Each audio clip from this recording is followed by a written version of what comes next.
네, 박근혜 대통령의 퇴진을 요구하는 6차 촛불 집회 전국 곳곳에서 열리고 있습니다만 주최 측 추산으로 지난 10월 촛불 집회가 시작된 이후 최대 규모로 추산이 되고 있습니다. 네, 촛불과 탄핵 전국 이동우 YTN 보도국 선임 기자와 함께 짚어보겠습니다. 안녕하세요. 네, 어서 오십시오. 자, 이제 오늘도 상당히 많은 사람들이 거리로 나왔습니다. 지금 주최 측 추산으로 212만 명. 일단 그 역대 최대 규모를 넘어섰고요. 자, 이런 촛불 민심이 지금 탄핵 정국에도 분명히 영향을 미칠 텐데요. 자, 오늘 이렇게 많은 사람들이 변함없이 광장으로 모이게 된 배경 어떻게 보십니까? 일단 지난주에 있었던 지난주에 아니라 이제 이번 화요일 날 있었던 대통령의 3차 대국민 담화가 일단 모든 것을 내려놓겠다고 하면서도 국회에 사실상 공을 던지는 국회에 일정을 합의해서 전달해달라 이런 식으로 이제 대통령이 국회에 공을 던지지 않았습니까? 예. 네. 그런 부분에 대해서 이제 국민들이 수긍하지 못하고 이것이 일종의 꼼수 아니냐 이제 그렇게 이제 판단하는 것으로 보이고 네. 그런 국민적 분노가 오히려 이런 식으로 최대의 인파로 표출한 것이 아닌가 그렇게 풀이가 됩니다. 아시다시피 지금 주최 측 추산으로 212만 명이면 네. 지난주 같은 경우는 민주노총이라든지 이런 노동단체까지 다 규합을 한 것인데도 190만 명이 모였었거든요. 네. 근데 이번에는 그러한 어떤 조직적인 어떤 동원이라든지 이런 게 없었음에도 불구하고 자발적으로 대부분 나왔는데 212만 명이나 나왔다는 것은 이 국민적인 어떤 분노가 얼마나 지금 극에 달하고 있는지 그런 부분이고요. 또 하나는 지금 오늘 아시다시피 날씨가 상당히 포근했습니다. 네. 그러다 보니까 아무래도 이제 남녀노소를 불문하고 한번 이런 집회에 나와봐야 되지 않겠느냐. 이제 그런 인식도 꽤 많이 퍼져 있는 것 같아요. 이런 역사적인 어떤 이 촛불 집회인데 여기 한번 나와서 경험해봐야 되지 않겠느냐. 네. 그런 인식도 많고요. 좀 전에 말씀드린 것처럼 어떤 대통령의 지금까지 어떤 국정농단이라든 이런 부분에 대해서 남녀노소뿐만 아니라 보수든 진보든 전부 다 이제 분노를 하고 있는 거죠. 네. 특히 이제 진보에 당연히 원래 박근혜 대통령에 대해서 좋지 않은 감정을 가지고 있었습니다만 보수 입장에서도 박근혜 대통령의 어떤 캐치프레이즈였던 지금까지 어떤 신뢰와 원칙 이런 부분에 대해서 정면으로 위배되는 지금까지 이제 행동을 해왔던 거 아니겠습니까? 네. 그런 부분에 대해서 엄청난 실망을 이런 촛불 집회를 통해서 표출하는 그런 상황이 됐기 때문에 사실상 거의 국민의 한 90% 이상이 대통령에 대해서 지금 반대하고 있는 거 아니겠습니까? 네. 이제 그러한 민심들이 이런 촛불 집회를 통해서 확실하게 표출되고 이러한 박근혜 대통령에 대한 어떤 즉각 퇴진 그리고 즉각 퇴진이 안 될 경우에는 탄핵을 통해서 강제로 끌어내야 된다. 그런 민심을 표출하는 것이라 이렇게 표현할 수 있을 것 같습니다. 지금 화면에 저희가 세 군데 지점을 보여드리고 있는데요. 서울 광화문 광장, 청와대 100m 앞 서울 내자동 로터리. 저 내자동 로터리는 청와대에서 한 800m 정도 떨어진 곳이라고 보면 되겠습니까? 그러니까 말하자면 이 세 군데 지점을 포함한 모든 지역들에 지금 시민들이 저렇게 꽉꽉 차 있다는 의미이기도 하고요. 오늘은 또 여의도 새누리당사 앞에서도 집회가 있었습니다. 이런 부분들은 어떤 정치권의 탄핵 논의에도 상당한 압박이 될 것 같은데요. 그렇죠. 이제 새누리당 입장에서는 지금까지는 어쨌든 특히 비박계가 좀 많이 지금 동의하고 있는 거 아니겠습니까? 예. 대통령의 3차 대국민 담화를 통해서 비박계가 결국은 대통령이 퇴진하겠다는 어떤 확실한 약속을 한다면은 굳이 탄핵을 할 필요가 있겠느냐 그런 입장으로 지금 선회했기 때문에 그런 상황에서 이렇게 국민들이 새누리당사 앞에서까지 저렇게 시위를 하고 또 새누리당 깃발을 찢는 그런 퍼포먼스를 하고 이런 부분이 새누리당의 특히 이제 비박계 입장에서는 상당한 압박으로 작용할 가능성이 높습니다. 왜냐하면 이런 본인들이 탄핵에 대해서 반대를 했을 때 결국은 새누리당 비박계가 그런 어떤 국민적 분노의 표적이 될 가능성이 높거든요. 그래서 그런 부분에 대해서 상당히 이제 고민을 거듭할 수밖에 없는 것이고 이번 주 중에 이제 대통령과의 어떤 회동 작업이 있을 수는 있겠습니다만 새누리당 비박계도 이런 어떤 촛불의 민심의 어떤 표출이나 폭발을 보고서 결국은 이러한 민심을 받아들여야 되는 거 아니겠느냐 그런 생각으로 이제 선회할 가능성도 배제할 수 없을 것으로 이렇게 예상이 됩니다. 네, 지금 오늘 집회 명칭이 대통령 즉각 퇴진이에요. 즉각 퇴진이기 때문에 사실 대통령이 하야할 뜻을 밝히지 않고 있는 가운데 정치권에서 탄핵을 시켜라 이런 뜻으로도 읽히는데요. 지금 사실 이제 청와대 쪽에서도 이제 고민을 하고 있겠습니다만 이제 곧 새누리당 비주류와 그 박 대통령 간의 이제 회동이 좀 예상되고 있지 않습니까? 좀 어떤 그 움직임 같은 게 좀 예상되고 있는 바는 없나요? 어떤 일단 것, 예. 그 허원재 정무수석이 그 새누리당 황영철 의원 그 예. 비상시국 회의 지금 이끌고 있지 않습니까? 예. 황영철 의원한테 전화를 해서 한번 회동을 하는 것이 어떻겠느냐 이렇게 얘기를 했다는 것이었어요. 네. 아무래도 빠르면 내일 아니면 이번 주 그 돌아오는 주 초반에는 이 새누리당 비주류와 대통령의 어떤 형식으로든 회동이 있지 않겠느냐. 뭐 이 자리에서 대통령이 새누리당 그 당론인 그 4월 퇴진 그리고 이선 후퇴 이런 부분을 수용할 가능성이 현재 상황에서는 상당히 높게 점쳐지고 있는데요. 네. 그 부분이 어느 정도까지 대통령이 정확하게 그 부분을 얘기할 것인지 그 부분이 이제 관건이 될 수가 있습니다. 대통령이 네. 그 부분에 대해서 애매하게 만약에 뭐 그 여야가 합의해서 날짜를 정해달라. 또 지난번 마찬가지로 그리고 또 거국내각 구성을 해서 그 총리를 누가 할 것인지 여야가 합의해서 뭐 나한테 알려달라. 이런 식으로 한다면 또 국회가 또 그 거국내각 구성하는데 또 상당한 시간이 걸리면서 또 교착 상태에 빠질 가능성도 배제할 수 없거든요. 네. 그런 상황이 된다면 새누리당 비박계 입장에서는 상당한 그 딜레마에 빠질 수가 있습니다. 이거를 받아들여야 될지 말아야 될지 아마 받아들일 가능성이 더 높긴 하겠습니다만 그럴 경우에 이제 국민적 분노에 또 직면할 가능성이 높거든요. 네. 그래서 만약에 그런 대통령이 그런 제안을 한다면 새누리당 비박계에서는 아마 고민을 거듭하다가 결국은 탄핵에 그 동참할 가능성도 꽤 많이 점쳐지고 있는데요. 왜냐하면 오늘 이런 그 200만 명이 넘는 국민들이 촛불 집회에 참석한다는 뭐 그런 민심을 봤을 때 새누리당 비박계 입장에서는 자칫 잘못하면 이미 새누리당 친박계마저도 지금 패족의 위기에 몰린 상태에서 비박계마저도 사실상 그 국민적 지탄의 대상이 될 수 있거든요. 네. 그래서 비박계가 이번 한 주 상당히 아마 고민을 거듭할 수밖에 없는 그런 한 주가 될 것 같습니다. 네.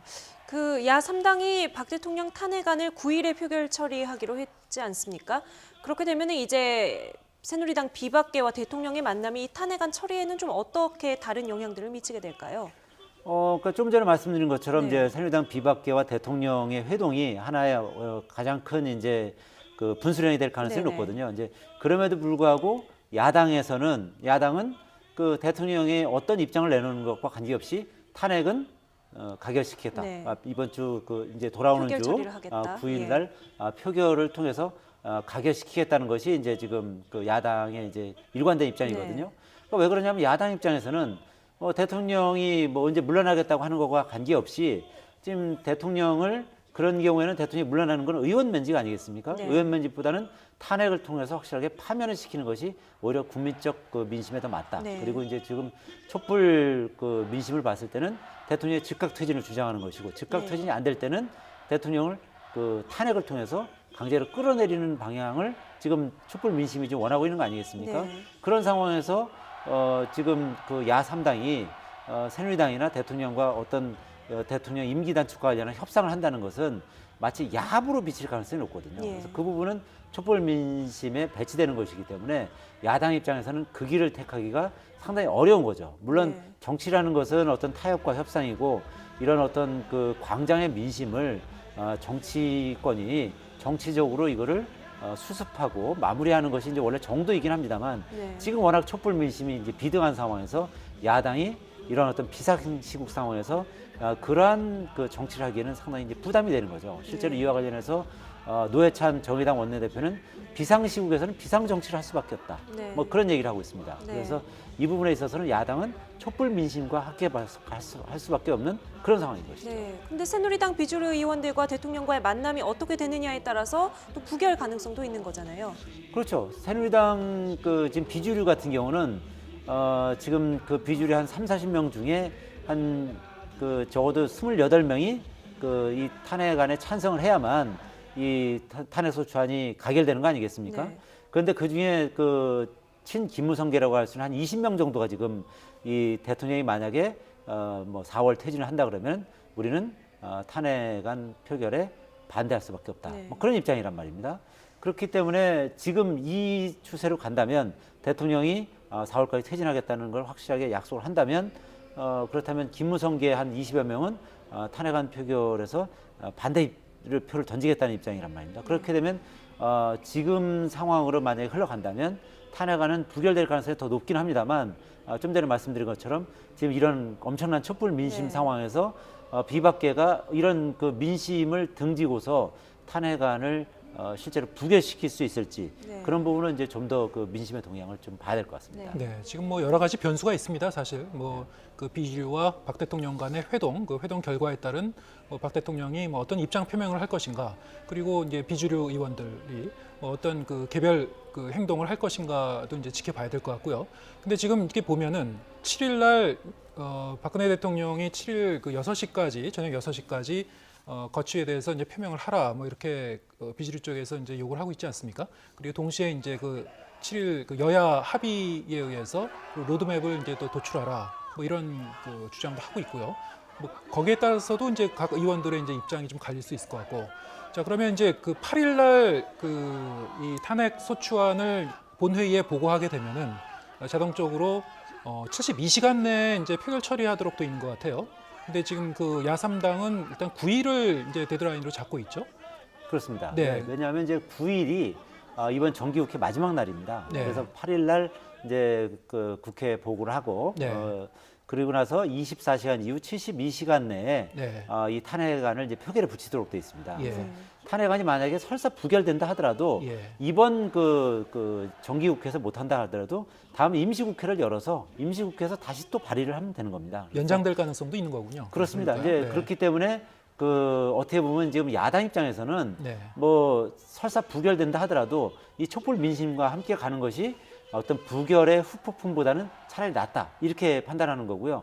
만약에 부결이 될 경우에는 뭐 야당도 상당한 이제 후폭풍에 시달리겠죠. 그렇지만 가장 그 직격탄을 맞는 것은 새누리당 비박계일 것이다 이렇게 판단하고 있는 것이죠. 이미 새누리당 친박계는 이미 뭐 대통령과 함께 사실상 패족의 어떤 그런 위험에 처해 있는 상황이고 네. 만약에 새누리당 비박계마저 이런 국민적 지탄의 대상이 된다면 사실상 새누리당 해체 수순으로 가게 되는 것이죠. 그래서 야당 입장에서는 지금 탄핵안을 이 촛불 민심과 함께 탄핵안을 표결에 붙이는 것이 뭐 손해 볼 일이 없는 거죠. 네. 뭐 설사 일부 만약에 탄핵안이 부결되면 네. 뭐 야당 지도부가 일부 상당한 이제 타격을 입을 수는 있겠지만 그럼에도 불구하고 여러 가지를 계산해 보면 탄핵안을 계속 표결에 붙이고 또 다시 또 다음 임시국회 다시 또 발의해서 또 표결에 붙이고 이런 방안이 훨씬 더 낫다 이렇게 네. 판단하고 있는 것이죠. 네, 박근혜 대통령이 지난주에 이 화제가 났던 대구 서문시장을 방문을 하면서 이제 행보를 다시 재개를 했습니다. 어떤 선택이었다고 보세요? 글쎄요, 뭐 다 박근혜 대통령의 그 대구 방문은 원래 항상 대통령이 어떤 위기에 처했거나 네. 그랬을 때 대통령이 자기 어떤 정치적 텃밭이라고 할 수 있는 대구 경북 지역을 가서 그야말로 이제 거기서 힘을 모아오는 네. 그런 어떻게 보면 이제 기회로 지금까지 삼아왔거든요. 예.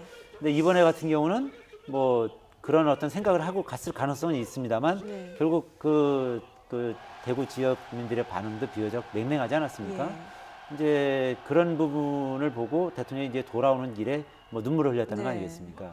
그러니까 이제 본인의 처지가 어떻게 보면 이제 상당히 쓸쓸하고 이제 처량한 그런 상황을 이제 몸소 체험을 했겠죠. 네.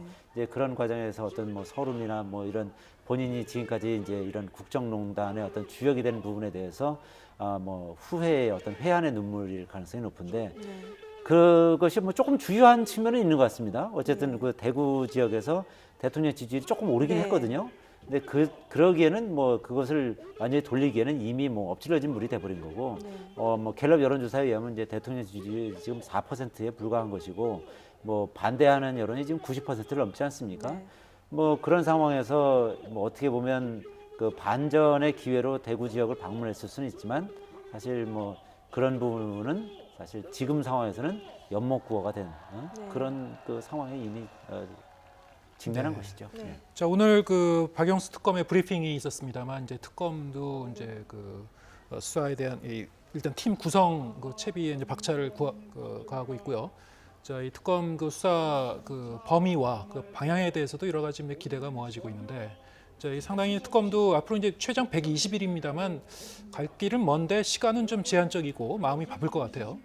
그렇습니다. 지금 사실 검찰 수사팀 같은 경우 현재 검찰 수사팀 원래 뭐 팀워크가 딱딱 맞고 이제 이 상명하복이기 때문에 네. 상당히 수사력이 막강한 거죠. 근데 네. 거기에 이미 검찰 수사팀에 50명이나 지금 이제 투입이 된 상태거든요. 예. 근데 아시다시피 특검 같은 경우는 검사 20명 가져가는 겁니다. 예. 그리고 전체 인원 해봤자 최대 105명인데 지금 그 박영수 특검 같은 경우는 이 수사의 범위를 상당히 넓게 잡고 있는 것 같아요. 지금 뭐 이 대통령의 어떤 뇌물수수 이런 혐의뿐만 아니라 뭐 세월호 7시간이라든지 아니면 최태민 그 전 목사의 그런 어떤 사이비 종교 부분이라든지 네. 이런 부분까지 다 짚어보겠다는 거 아니겠습니까? 네.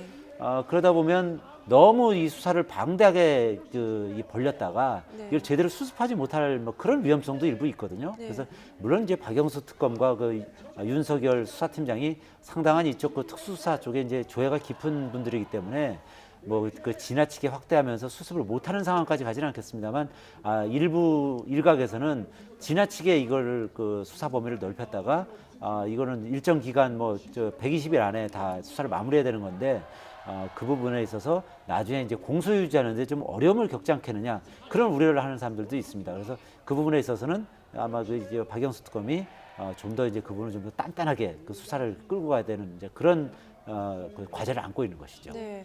기존 수사팀과의 어떤 공조 부분이 그러면 상당히 중요할 것 같은데요. 잘 이루어질까요? 지금 일단 뭐 검찰 수사팀에서는 이제 지금까지 수사 상황을 이제 검찰에서도 이제 법원에 이미 네. 공소장을 넘겼기 때문에 이 수사 사본을 수사 기록 사본을 특검팀에 넘길 예정입니다. 네. 그래서 특검은 이제 수사 기록을 가지고 이제 검토를 하고 그리고 이제 5일이죠. 이제 모레까지는 뭐 사무실도 마련하고 네. 그리고 이제 아마 특검보가 이제 내일까지는 특검보 4명이 아마 청와대 8명이 지금 현재 올라가 이제 있죠. 추천이 돼 네. 있는데 그중에 4명을 이제 청와대가 이제 그 지정을 하게 되면 임명을 하게 되면 이제 본격적으로 이제 수사팀을 꾸려서 이제 앞으로 수사를 어떻게 해나갈 것인지 이제 로드맵을 이제 작성하는 것이 제일 중요하거든요. 수사에 있어서는 어떤 그 큰 그림을 그리는 것이 굉장히 중요하기 때문에 이제 그런 부분을 이제 본격적으로 이제 해나갈 것이고 검찰에는 지금 한 10명 정도 검사를 지금까지 했던 수사팀 중심으로 해서 요청을 했다는 것이기 네. 때문에 이제 그런 부분에 있어서 이제 다음 주에 이제 본격적으로 그런 준비를 할 것이고 이제 12월 중순 정도 되면 아마 이제 이 특검 수사가 이제 본격적으로 이제 가동되는 이제 그런 기본적으로 시기를 맞을 그러면은 그 검찰에서 수사한 기록은 빠짐없이 다 받을 수가 있는 건가요? 특검에서? 일단은 그렇게 추정이 되는데요. 네. 뭐 지금까지의 좀 특검 그 상황을 보면 검찰이 다 제출하지 않았던 뭐 그런 적도 있다고 합니다. 그렇군요. 근데 이번 같은 경우 워낙 국민적 관심이 높고 네.